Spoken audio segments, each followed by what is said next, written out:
በቀዳሚነት እናነሳለን። ብዙ የዝውውር ጉዳዮች አለ።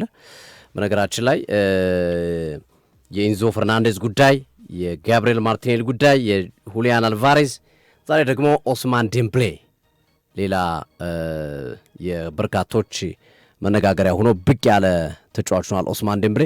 ስለዚህ ሁሉንም እንመለከታለን፣ ሁሉንም እናያለን ማለት ነው። አድማጮቻችን ቶተናም አልተቻለም። ኢንቨስትመንቱ ላይ በጣም በከፍተኛ ሁኔታ ሀሳቦችን እያቀረበ ይገኛል። ሀሳቦችም አልፎ ተግባራቶችንም ማከናወኑ ትልልቅ ተጫዋቾችን አስፈርሟል። አሁንም እነዚህን ተጫዋቾች ማስፈረሙን ቀጥሏል። እንደሚታወቀው እንግዲህ ሳንድሮ ቶናሊና ማቲያስ ፈርናንዴዝን ወደ ክለቡ ከቀላቀሉ በኋላ ቫኔክን ጨምሮ ከ228 ሚሊዮን ፓውንድ በላይ በአጠቃላይ የ300 ሚሊዮን ዩሮ አካባቢ ፓኬጅ ጨርሰዋል። እሱንም አድርገው አልበቃቸውም። ሳቪኒዮን ማምጣታቸው ይታወሳል። ሳቪኒዮን ከማንቸስተር ሲቲ ሰሞኑን አፈፍ አድርገውታል። ለተጫዋቹ ዝውውር እስከ 85 ሚሊዮን ፓውንድ አካባቢ ድረስ ወጥቶበታል። 85 ሚሊዮን ፓውንድ እና ብዙዎችን እያነጋገረ የሚገኘው ቶተንሃም ለተጫዋቾች እያወጣው ያለው ገንዘብ ምንድን ነው? ተጫዋቹ እንግዲህ ሳቪኒዮ በጣም በሚያስገርም ሁኔታ 84 ጨዋታ አድርጓል። ያስቆጠረው 7 ጎል ብቻ ነው በሲቲ። በዩሮ ደረጃ ከ100 ሚሊዮን ዩሮ በላይ መክፈል ወይም ከ100 ሚሊዮን ዩሮ በላይ ማቅረብ የቻለ ክለብ ነው ቶተንሃም። እና ምን አይቶበት ነው ሳቪኒዮ ላይ ይህን ያህል ገንዘብ እያወጣ ያለው የሚለውና የሌሎች ክለቦች ደጋፊዎች ደግሞ አይ የቶተንሃም የገንዘብ አወጣት ጫና እየፈጠረ ነው፣ ሌሎችም ጋር ገንዘብ እንዲወደድ እያደረገ ነው፣ ክለቦች ላይ ያለው ተጽዕኖ በጣም ከፍ ብሏል የሚል ሀሳብ እያነሱ ይገኛሉ። ግን ቶተንሃም ዝም ብሎ እየሰበሰበ ነው፣ አይመለከተኝም ብሏል። እኔ አቅም አለኝ፣ አቅም እስካለኝ ድረስ አቅሜን ተግባራዊ ያደርጋለሁ በሚል እንቅስቃሴውን ቀጥሏል። ከሳቪኒዮ ፊርማ በኋላ ዛሬ ደግሞ ኡማር ማራሙሽ የሲቲ ንብረት መሆኑ የቶተንሃም ንብረት መሆኑ ተረጋግጧል። ከማንቸስተር ሲቲ ነው የመጣው። ተጫዋቹ ይህንን ዓመት በውሰት ነው የሚቆየው። ነገር ግን በዓመቱ መጨረሻ አስገዳጅ ውል ተቀምጦበታል። በአስገዳጅ ውል 50 ሚሊዮን ፓውንድ በቀጥታ ቶተንሃም ይከፍላል። ተጨማሪ ደግሞ 10 ሚሊዮን ፓውንድ እየታየ እንደ አቋሙና እንደ አቅሙ እየታየ የሚከፈል ይሆናል። ኦማር ማራሙሽ እንግዲህ የግብፃዊ 27 ዓመት ተጫዋች ከአንድ ዓመት ተኩል በፊት ነው ከኢንተራክት ፍራንክፈርት ወደ ማንቸስተር ሲቲ የመጣው በፔፕ ጋርዲዮላ መሪነት። በፔፕ ጋርዲዮላ ከፍተኛ ጥረትና ፍላጎት ኡማር ማራሙሽ ወደ ቡድኑ መጥቷል። ግን በመጣባቸው ጊዜያቶች በቆየባቸው ጊዜያቶች በቂ ሥራ መስራት ይችላል ወይ? በሚፈለገው ልክ ሲቲዎችን ሊያረካ አልቻለም። ኡማር ማራሙሽ ባለፉት ጊዜያቶች ብዙ ጊዜ የሚቀረው ኒውካስል ላይ ነው። 4 ጎል አስቆጥሮባቸዋል። ሁሌ ያስቆጥርባቸዋል። በሊግ ካፕ ያስቆጥርባቸዋል። በፕሪሚየር ሊጉ ያስቆጥርባቸዋል። ከዛ በተለየ እርግጠኛ ነኝ አሁን 8 ጎል አስቆጥረዋል በ36 ጨዋታ። ከ8 ጎል ከግማሽ በላዩ ኒውካስል ላይ ያስቆጠረው ነው። ምክንያቱም አንድ ጨዋታ 4 ጎል እንዳስቆጠረ አስታውሳለሁ ኒውካስል ላይ። በዚህ ሂደት ውስጥ የኡማር ማራሙሽ መምጣትስ ምን ያህል ቶተንሃምን ሊያሳድገው ይችላል? ምን ያህል ልዩነቶችን ሊፈጥር ይችላል የሚለው ሐሳብ በትልቁ የሚነሳ ጉዳይ ሆኖ እናየዋለን። ምክንያቱም ተጫዋቹ በቆይታው የነበረው አቋም በቆይታው የነበረው እንቅስቃሴ በሲቲ ቆይታው ደካማ ነበር። በኢንትራክ ፍራንክፈርት በጣም ውጤታማ ነበረ በኢንትራክ ፍራንክፈርት። ነገር ግን በሲቲ ቆይታው ግን ይሄ የቡድኑ የሚጠይቀውን ተጫዋቹም ከመጣበት ሁኔታ አንጻር ልዩነት ከመፍጠር አንጻር አልተመለከትናቸው። ማራሙሽንም ሳቪኒዮ በጂሮና ምርጥ ነበር። ሳቪኒዮ በትሮይስ በጣም አስደናቂ ተጫዋች ነበር። ማራሙሽ በኢንትራክ ፍራንክፈርት የሚደንቅ ተጫዋች ነበር። ግን ሁለቱንም በሲቲ እግር ኳስ ክለብ ልንመለከታቸው አልቻልንም። ምክንያቱም ሌብሉ ከፍ ያለ ነው። የሲቲ ሌብሉ በጣም ከፍ ያለ ነው። የሲቲ ሌብል ብዙ ነገሮችን ይጠይቃል። ሲቲ ቤት ውስጥ ለመጫወት ሲቲ ቤት ውስጥ ልዩነትን ለመፍጠር ኮምፒቴሽኑ በጣም ከባድ ነው። ያንን ኮምፒቴሽን መስበር ያልቻሉ ተጫዋቾች ናቸው እንግዲህ ከ150 ሚሊዮን ዩሮ በላይ ቶተንሃም ያወጣው እና ይሄ ስኬታማ ይሆናል ወይ? የቶተንሃም ዝውውር ውጤት ያመጣል ወይ የሚለው ጥያቄ የሚያስነሳው ሆኗል። በተለይ በመጀመሪያው ከብሬንፎርድ ጋር በተከናወነ የለንደን ደርቢ ጨዋታ ላይ 180 የወጣባቸው ማቲያስ ፈርናንዴዝ እና ሳንድሮ ቶናሊ ያሳዩት አቋም እዚህ ግባ የሚባል አለመሆኑ ጥያቄ እንዲነሳበት አድርጓል። ኦፍኮርስ አንስተነዋል ከዚህ በፊት ግርምዬ እንደምታስታውሰው ቶተናም በዚህ የክረምት የዝውውር መስኮት ተጫዋች ሲያስፈርም ሻምፒዮንስ ሊግ እሳተፋለሁ ብሎ ወይም የፕሪሚየር ሊግ ዋንጫውን አነሳለሁ ብሎ አይደለም ያሳምን ቶተናም። ምክንያቱም እጁ ላይ እነዛ ነገሮች የሉ። ሌሎቹ ክለቦች እነ ቼልሲ፣ እነ ማንቸስተር፣ እነ አርሰናል፣ እነ ሲቲ ዋንጫ ለማንሳት እጫወታለሁ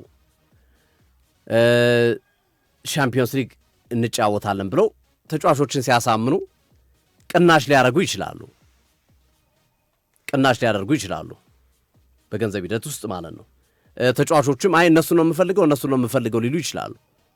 ለምሳሌ ካርሎስ ባሌባ ማንቸስተር ዩናይትድን ሲመርጥ እኮ በቃ ኒውካስል መጥቷል እኮ ከሱ በላይ ገንዘብ ለመስጠት፣ ግን ማንቸስተር ዩናይትድ ነው የምፈልገው፣ የዓለማችን ታላቅ ክለብ እሱ ነው፣ ለማንቸስተር ዩናይትድ ነው መጫወት የምፈልገው ብሎ ስላለ ነው በዛ ገንዘብ ሊጠናቀቅ የቻለው እንጂ ኒውካስሎች እኮ ከሳንድሮ ቶናሊ፣ ከጉማሬዥ፣ ከአንቶኒ ጎርደን የሰበሰቡት ማት ገንዘብ ስላላቸው ባሌባ ላይ ለማውጣት ፍላጎት አሳይተው ነበረ። በእርግጠኝነት ማንቸስተር ዩናይትድ ከከፈለው የ5 እና 10 ሚሊዮን ፓውንድ ልዩነት ያሆነው ገንዘብ ሊሰጥ ይችሉ ነበር።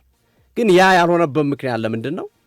ተጫዋቹ ማንቸስተር ዩናይትድ ስለመረጠ። ለማንቸስተር ዩናይትድ መረጠ ታላቅ ክለብ ስለሆነና ክለቡ የሻምፒዮንስ ሊግ እግር ኳስ ተሳትፎ ላይ ስለሚጫወት ማለት ነው። ቶተንሃም ማሳመኛ መንገድ የለው እና ፕሪሚየር ሊግ ዋንጫ በላለሁ ብትል ቀልድ ነው የሚመስለው ለተጫዋቹ። ሻምፒዮንስ ሊግ እንሳተፋለን አይደለም። ዘንድሮ ሻምፒዮንስ ሊግም አውሮፓ ውድድር ውስጥም ቶተንሃም የለም። ስለዚህ ገንዘብ ነው የሚጫወተው በእንደዚህ አይነት ወቅት። ለዛ ነው እነ ሳንድሮ ቶናሊ ላይ ሲቲ፣ ዩናይትድ፣ አርሰናል ዞር ሲሉ ቶተንሃም ገንዘቡን ተማምኖ ጡንቻውን አፈርጥሞ መጥቶ በገንዘብ አፈፍ ያደረገው። ማቲያስ ፈርናንዴዝ ላይ ተመሳሳይ ነገር ነው ማድረግ የቻለው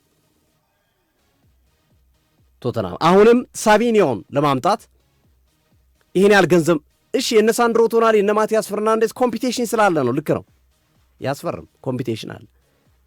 ማንቸስተር ዩናይትድ ይፈልጋል፣ ሲቲ በዛ፣ አርሰናል በዚህ ይላል። ሌሎችም ክለቦች ተጫዋቾችን ይፈልጓቸዋል።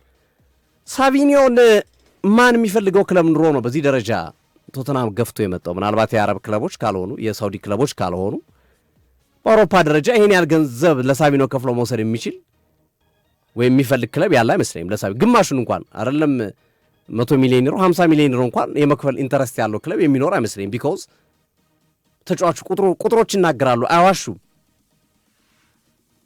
ቁጥሮች ይናገራሉ። 84 ጨዋታ 7 ጎል በጣም ትንሽ ነው። ስለዚህ ይሄ ጥያቄ የሚያስነሳ ጉዳይ ሆኗል። ቶተንሃሞች ለምንድነው በዚህ ደረጃ የወሰኑት? ምንድነው ከጀርባ ያለው ነገር? በዚህ ደረጃ ትልቅ ገንዘብ ያወጡበት ሳቪኒዮ ላይ ምን አይተው ነው? እኔ ቀጣይ ዓመት ማየት እፈልጋለሁ የሳቪኒዮን ተጽዕኖ ከመፍረዳችን በፊት።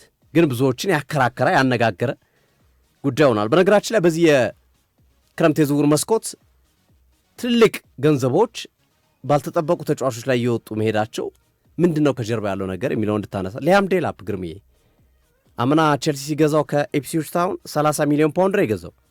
ዘንድሮ ስንት ነው የሸጠው? 50።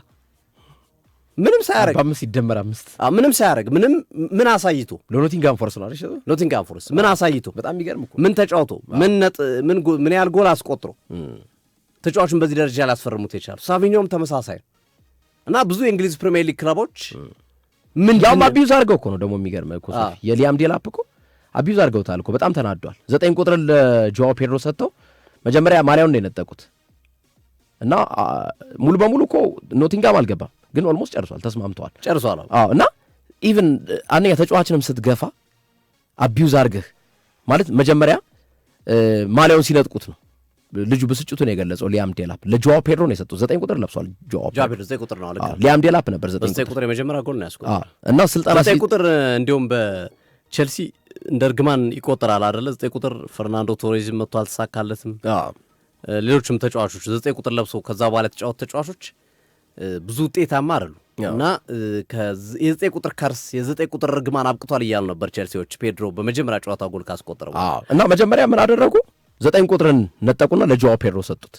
ቀጠሉና ምን አደረጉ? እስከ ትናንት ድረስ ማለት ነው እስከ ትናንት ትሬኒንግ ሲሰሩ ሊያም ዴላፕንና ጃክሰንን ለይተው ለብቻ ከቡድኑ ጋር ትሬኒንግ እንዳይሰሩ አደረጓቸው እና ሊያም ዴላፕ ወደ ኖቲንጋም ፎረስት ደግሞ አትርፎበት እኮ 45 ሲደመር 5 50 ሚሊዮን ፓውንድ ጃክሰን ደግሞ 65 ሚሊዮን ፓውንድ ወደ አስቶን ቪላ።